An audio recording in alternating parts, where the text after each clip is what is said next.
Nakakapagkwento na ako kay Kat ng mga bagay na medyo personal. Sabi ko, parang kasi minsan mararamdaman mo naman talaga sa tao yun eh, na alam mo nang napapalagay na yung loob mo na pagkakatiwalaan mo na siya pag nakakapagkwento ka na ng something na hindi, na mas malalim kaysa dun sa the usual na usapan. So, with Kat naman po kasi hindi naman mahirap. Hinayaan lang ako ni Kat na maging ako. Tapos hinayaan niya akong na mas kilalanin siya.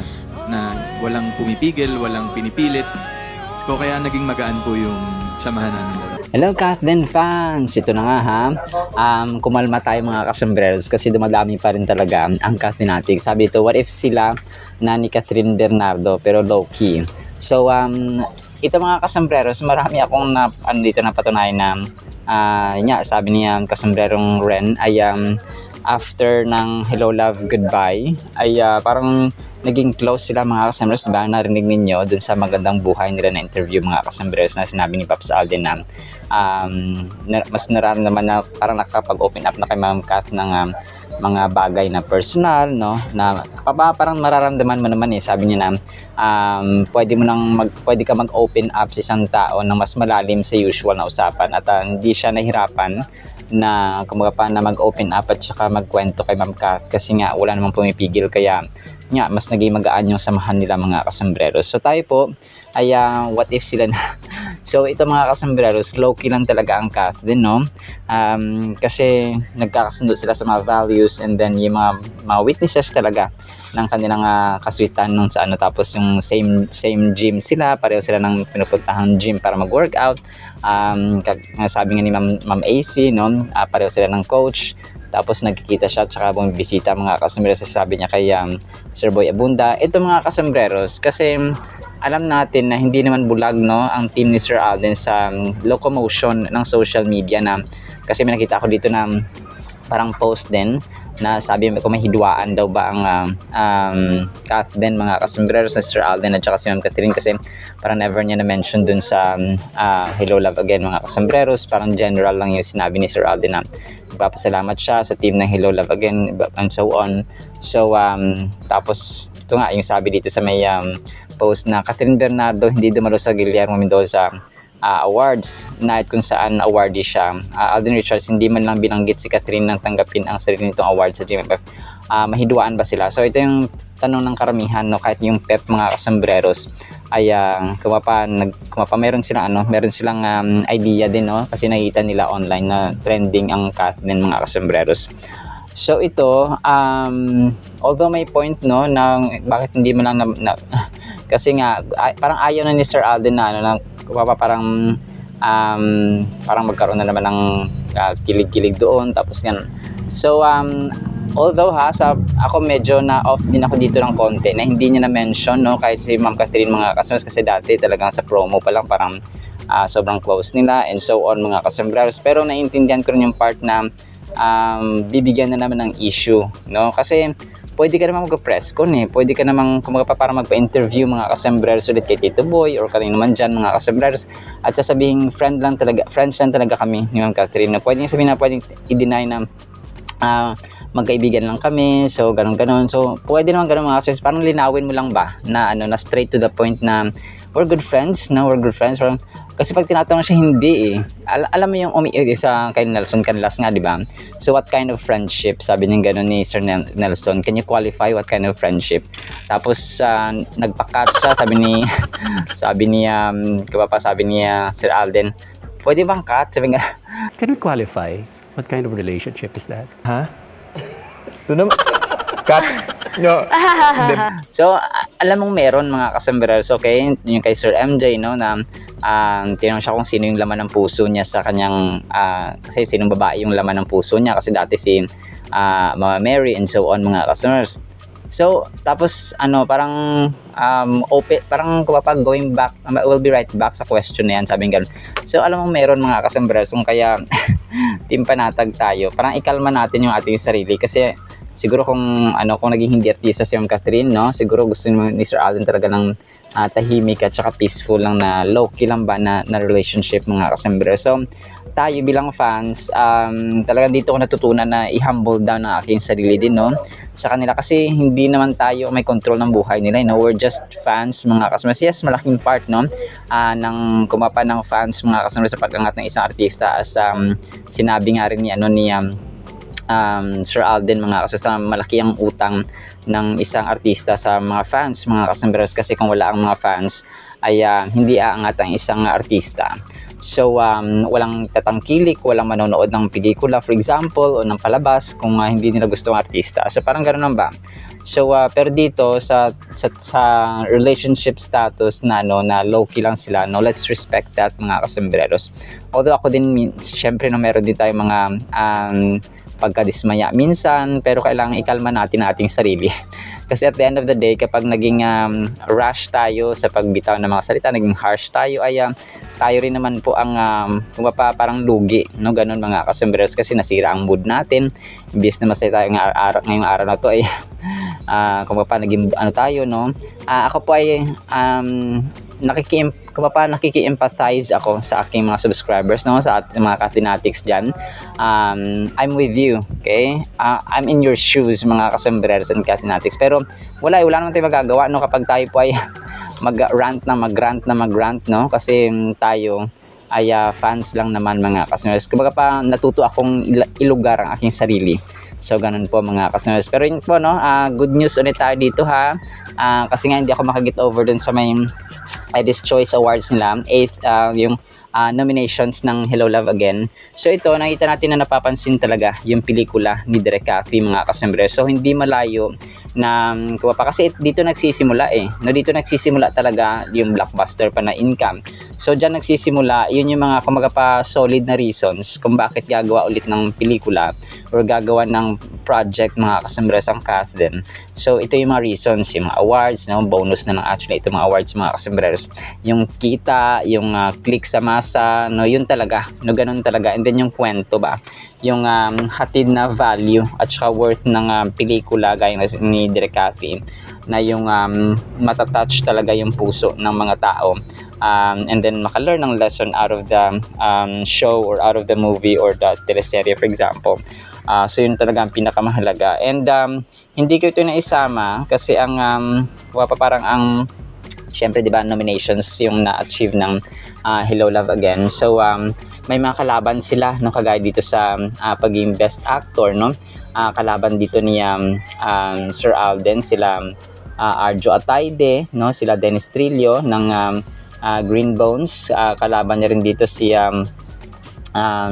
Sed Lucero, no? Kalaban niya rin dito si hindi ko makita yung isang pangalan mga kasombreros. Pero yun po, no? Sir Joel Torre, no, kalaban din ni Sir Alden mga kasombreros sa pagiging Best Actor sa Edis Choice Awards mga kasombreros. So sina Vice Ganda, no, kalaban niya rin mga kasombreros, and si Cocoy De Santos. So ito yung kanya magiging makakalaban mga kasombreros. And then so Best Picture naman sa Hello Love Again, makakalaban nila yung Green Bones, yung Isang Himala, Love Child, Outside, at saka Under Piaya Moon mga kasombreros. Tapos si Sir Alden, ito, no, parang may isang fan na nakapunta doon sa Danang Asian Film Festival mga kasombreros at nag-share ng picture, no, ni Sir Alden mga kasombreros. Tapos sabi niya, had the chance to watch the film last night and saw him in person. So si Mama Ten yung may hawak ng flowers mga kasombreros para kay Sir Alden. So nasa premiere night sila dito mga kasombreros ng ng Out of Order sa Vietnam nga mga kasombreros. So may hawak-hawak din na electric fan to Sir Alden sa kanyang kamay kasi nga parang nasanay, no, na kasi siguro mainit din dito mga kasombreros. So yun po, no. And then ito, prayer ni Sir Alden or verse na kanyang shinare mga kasombreros, no. 1 John 4:9, this is how God showed His love among us. He sent His one and only Son into the world that we might live through Him. So 1 John 1:9. So ang ganda nito mga kasombreros. So dahil pinakita niya kanyang pag-ibig, so we are also ought to show love mga kasombreros sa pamamagitan niya and sa kanya mga kasombreros. And then ito, sobrang cute nito mga kasombreros kasi si Ma'am Catherine at saka si Ma'am Nadine Lustre, si Ma'am Julia Barreto at saka si Liza Soberano ay parang kinumpara, no? Parang kinumpile yung kanilang mga pictures at saka with animation or effects mga kasembreros, kung parang pinagtagpi-tagpi or pinagtabi-tabi sila mga kasembreros. So marami ang nagagandahan kay Ma'am Liza, may kay Julia, parang kay Ma'am Catherine of course, and then kay Ma'am Nadine. So may mga bet, may kanya-kanyang bet kasi ang tao mga kasembreros. You cannot please everyone na si Ma'am Catherine lang, si Ma'am Nadine lang, si Ma'am Julia lang, hindi po ganun. May kanya-kanyang taste at saka choice mga kasembreros ang tao. Pero lahat sila maganda in their own unique features mga kasembreros, or in their own unique way mga kasembreros. So ganun po, no? So tayo po ay appreciate na natin, no? And then ito, yung picture pala ni Ma'am Jessica Soho na feature din pala, no, sa Kapuso Mo Jessica Soho na kanilang One Heart Nation na Facebook page mga kasembreros. So which is na feature ko nung nakaraan, pero hindi ko ito na isali nung yung time na yung pinost ng Jessica Soho Facebook page mismo mga kasembreros. So yun po, Kapuso Mo Jessica Soho, one at heart Jessica Soho. So ayun po mga kasembreros, ha. So that is it. Ito last item natin. Last item natin ito mga kasembreros. So Sister Alden, dito ko nalaman na nasa Hong Kong sila na nag-shoot mga kasembreros ng Hello Love Again. Parang tinatapos nila doon. So yung dila talagang dati pa talaga mahilig na talaga siyang magpadila mga kasembreros, no? Kasama niya dito si Sir Jeff Tam at saka si Joros Gamboa mga kasembreros. So ayun po, no, ang ating items. Alright, so naman po sa ating captain items, ha. Sana po ay pakinggan po natin ang Word of God. And today again is July 2, 2025, Wednesday po. At para po sa ating Word of God mga kasembreros ay sobrang ganda po nito. Ang title, Tanggapin ang Hari. John 12:12 to 13. The next day, a great multitude that had come to the feast, when they heard that Jesus was coming to Jerusalem, took branches of palm trees and went out to meet him and cried out, Hosanna! Blessed is he who comes in the name of the Lord, the King of Israel. Ang Hosanna mga kasembreros ay and by the way, a sort of introduction, ito yung time na pumunta, no, si Jesus Christ, kasi pista that time. Pumasok siya mga kasembreros sa Jerusalem, and then yung mga tao ay welcome siya. So sa Bible po ito yung tinatawag na triumphal entry ni Jesus Christ. So sa Roman Catholic tradition, ito po yung palaspas sa mga kasembreros, kung kayo po ay nakaka-relate po, no. Hosanna, ay galing po sa Hebrew mga kasembreros salita itong Hosanna, no. Ang ibig sabihin po ay save us, no, praise God. Po pwede siyang save, please, tapos salvation, and then thank you. And then po pwede rin siyang I beg you to save or please deliver us. So yun po siya mga kasembreros, no. Kaya kung alam niyo yung kantang Hosanna, Hosanna, Hosanna in the highest. So ng Hillsong mga kasembreros, napakaganda po nun mga kasembreros. And ang Hosanna, no, ay isang powerful ancient expression mga kasembreros ng praise, ng pagtaas, ng pagdakila, ng pag-adore, no, ng pagkamangha mga kasembreros sa Christian worship kapag tayo po ay sumasamba at tinataas natin ang Panginoon. So ito po ay isang adoration, declaration siya mga kasembreros, kung kaya kapag tayo nananalangin, pwede rin po natin itong banggitin mga kasembreros, Hosanna to the Lord Jesus Christ, the King of Israel. So ito po ay napakaganda actually yung ito mga kasembreros, itong triumphal entry ni Jesus Christ, kasi nga ay nagpro-proclaim at nagde-declare ang mga tao na siya ang hari, no, siya ang Diyos ng Israel mga kasembreros. And that is why people came together in that place para i-declare, no, sabi nila, blessed is he who comes in the name of the Lord, the King of Israel, that was Jesus Christ mga kasembreros. So para sa atin ay dapat nating tanggapin ang hari mga kasembreros. So ano yung isa pang cross reference ng Biblia dito ay yung Zechariah 9:9 mga kasembreros, no, na kung saan ang verse na ito sa Old Testament, kasi ang John, di ba, nasa New Testament siya, tapos Zechariah 9:9 ay Old Testament ito mga kasembreros, na kung saan ay dito rin na-refer mga kasembreros na kung saan si Jesus Christ ay nakasakay sa donkey. So it echoes also yung mga Old Testament books like Psalm 118:25-26, na kung saan ang Hosanna at saka blessed mga kasembreros, blessed is he who comes in the name of the Lord, ay matatagpuan. So ang connections na ito ay nagpapakita kung gaano ka-continuous ba, tuloy-tuloy at hindi nagtatapos at hindi napuputol mga kasembreros yung plano ng Diyos sa atin throughout the Bible, at saka fulfillment ito kumapa yung sa katuparan ng propesya kay Lord Jesus Christ mga kasembreros. Ngayon sa ating buhay mga kasembreros, very relevant ito. Kailangan parang isa buhay natin mga kasembreros yung pagtanggap sa hari. Ang hari natin dito sa mundong ito, yung ating mga great leaders for example, ay mga tao, no, we respect them, we honor them mga kasembreros, we revere them.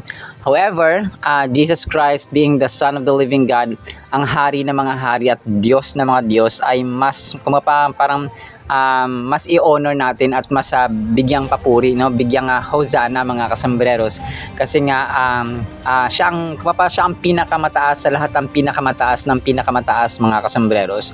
So narapat lamang na siya po ay tanggapin. Kapag tinanggap natin si Jesus Christ sa ating buhay bilang Diyos, tagapagligtas at hari ng ating buhay, yung ating master mga kasembreros, yung tipong may gusto kang gawin pero hindi pwede kasi nga ikakasama mo ito, okay? Hindi ibig sabihin na pinagbabawalan ka ng Panginoon, parang babawasan yung iyong happiness, yung iyong leisure, yung iyong kaligayahan. Hindi po. As a matter of fact, ang desire ng Diyos sa atin mga kasembreros ay sumaya tayo, because that joy, that happiness must come from the Lord mga kasembreros. And nga, no, dapat nagsasaya tayo. Ang source ng ating kalagayahan ay yung paggawa ng tama, paggawa ng mabuti, pagiging kind, and ang paggawa ng ang will ng Panginoon mga kasembreros sa Biblia. So like nga no, mahal natin Diyos na mong puso, kaluluwa, lakas at isipan, at yung ating kapitbahay, hindi ang kapitbahay, yung ating neighbor, yung ating pamilya, yung ating friends, and so on mga kasembreros, yung ating mga kaklase, yung ating yung ating mga katrabaho, and so on mga kasembreros. So nag-resonate kasi yung Hosanna sa ating buhay in general, and relevant siya mga kasembreros, isang malalim na na may inuugatan mga kasembreros yung Hosanna. So it's not just a historical call but a present prayer for deliverance from our struggles, fears, and sins mga kasembreros. Hosanna to the highest, no, to our Lord Jesus Christ. And yung pag-acknowledge natin mga kasembreros na si Lord Jesus Christ ang ating hari, no, sa ating mga challenges.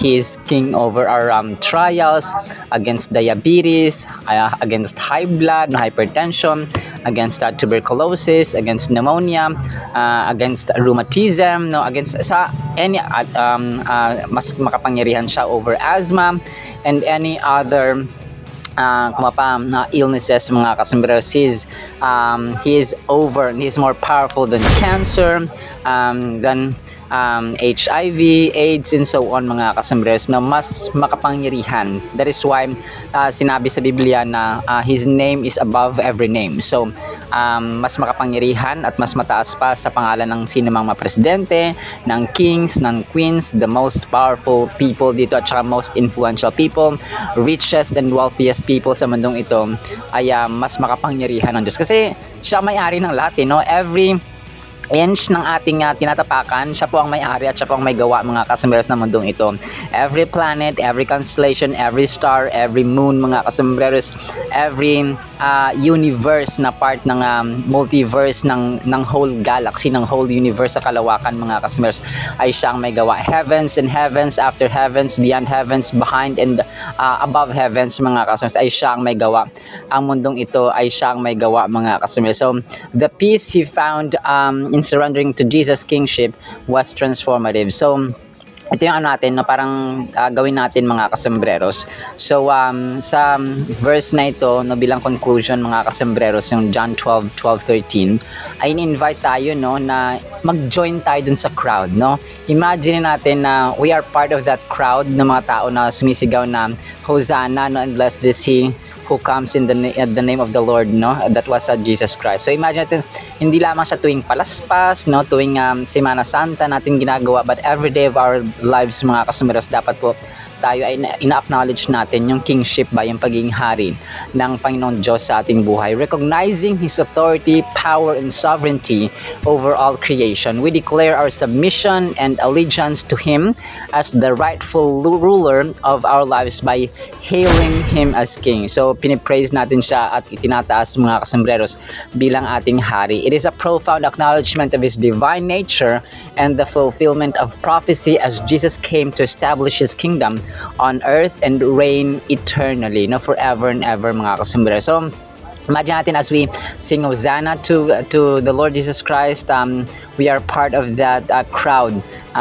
where who met Him and praised Him mga kasembreros doon po sa mapapag-welcome sa Kanya sa triumphal entry sa Jerusalem.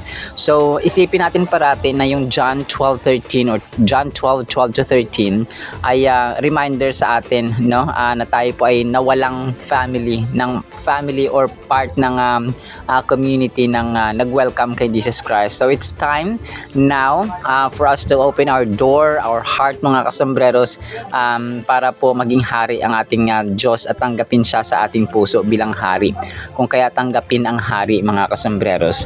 Alright, so yun lamang po in the meantime ha. Nawa po ay pagpalain po tayo ng pag-ibig, pananampalataya at pag-asa at submission sa ating Panginoon, obedience sa Kanyang will na perpekto at ganap at sukdulan. In Jesus' name we pray. Amen and amen.